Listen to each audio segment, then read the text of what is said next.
आज ये control room में एक पुलिस अधिकारियों की बैठक ली गई है सर।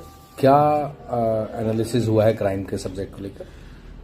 अभी ये नया साल अंग्रेजी वर्ष शुरू हुआ है। इसी पुराने साल की पेंडेंसी वगैरह का इसमें कितना निराकरण हुआ, कहाँ पे पेंडेंसी ज़्यादा उसको देखा गया है, किसने अच्छा काम किया है उसको प्रोत्साहित किया गया है।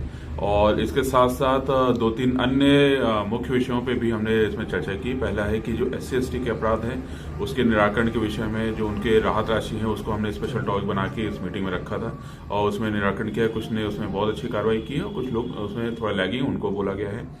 एक अन्य विषय चल रहा है जो ये एक्सीडेंट ट्रिब्यूनल्स के होते हैं, तो उसमें हमको भी अब एक प्रतिवेदन उसमें देना होता है, तो उसकी भी समीक्षा की गई है हमको माननीय न्यायालय को और ट्रिब्यूनल उनको इंश्योरेंस कंपनीज को भेजना होता है जानकारी एक्सीडेंट्स की, तो उसको भी समीक्षा की गई है ताकि जो पीड़ित है उसको जल्द से जल्द अगर कोई क्लेम है उसको तो वो स्वीकृत हो पाए।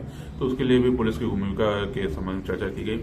इसके साथ साथ महिला संबंधी अपराधों 363 के अपराधों की समीक्षा की गई है और जो हमारे नियमित बिंदु हैं CCTNS उसकी भी समीक्षा की गई है।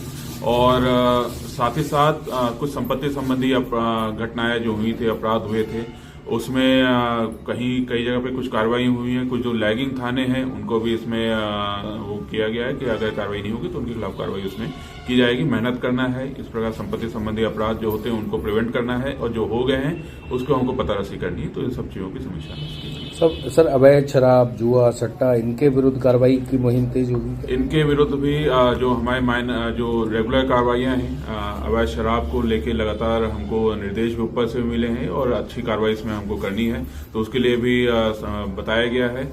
और ये हमारे नियमित उसमें है और जुए सट्टे के बारे में बताया गया और आर्म्स जो अवैध शस्त्र वगैरह भी अगर कोई कहीं सूचना मिलती है तो उसके खिलाफ भी कड़ी कार्रवाई के निर्देश दिए गए हैं।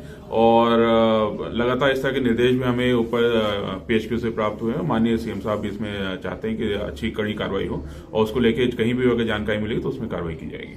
सर 363 लास्ट ईयर में जितना हुआ था उसके अगेंस्ट दस्तयाबी कितने % रही सर डिस्ट्रिक्ट में?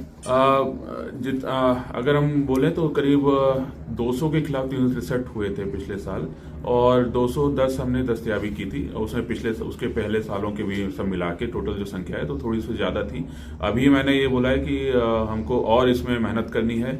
पुराने पेंडिंग अब हमारे पास अभी करीब 60 से 65 प्रकरण हैं, तो उसमें भी हम कोशिश करें कि और इसमें निराकरण कर लें ताकि जो हमारे पास पेंडिंग है उसको हम और कम कर पाएं और जो बच्चियां गई हुई हैं, बालक गए हुए हैं, तो उनको हम ढूंढ के लाएं।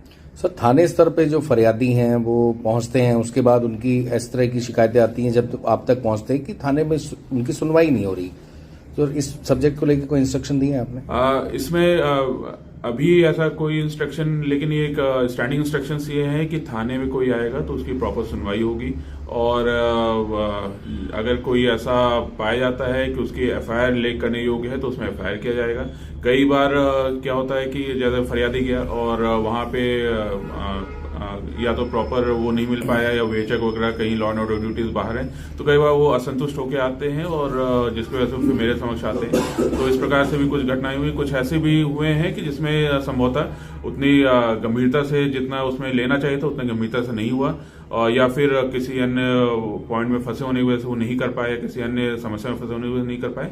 लेकिन इसमें ये बोला गया है कि अगर थाना प्रभारी नहीं सुन पा रहे हैं तो कोई उनका ट्वाइस ही जरूर सुने। कोई भी फरियादी जाता है तो कोई ना कोई उसकी प्रॉपर सुनवाई करे और गंभीरता को आकलन करे और अगर लगता है तो उसको थाना प्रभारी के संज्ञान में लाके उसमें अच्छी कार्रवाई करनी चाहिए। सर लगातार जिले में एक्सीडेंट की संख्या बहुत तेजी से बढ़ रही है, नाबालिग बच्चे बाइक चला रहे हैं और बसों की हालत बहुत खराब है, डंपर जो है वो विदाउट नॉर्म चल रहे हैं, डंपर लगातार एक्सीडेंट कर रहे हैं। घटनाएं सर एक्सीडेंट को लेकर काफी हो रही है, इसको लेकर सर कोई इंस्ट्रक्शन? इसको लेके भी मैंने अभी बोला है, आपने अच्छा याद दिलाया। इसमें हमने 2-3 इसमें थाने चिन्हित किए थे। खालवा में बहुत एक्सीडेंट्स हुए पिछले अक्टूबर नवंबर उसमें, तो उसमें भी थाना प्रभारी बोला है। और इसके साथ साथ कुछ अन्य कारण है, जैसे ओवर स्पीडिंग एक बहुत बड़ा कारण हो रहा है एक्सीडेंट्स का और ओवर स्पीडिंग की वजह से एक्सीडेंट हो रहे हैं और एक्सीडेंट में हेलमेट वगैरह नहीं पहनने की वजह से उनकी मृत्यु हो जा रही है जो भी पीड़ित हैं। तो इसके लिए हमने ये 2 चीजें की हैं कि जो हेलमेट पहन के वाहन चलाने 3 व्हीलर उसको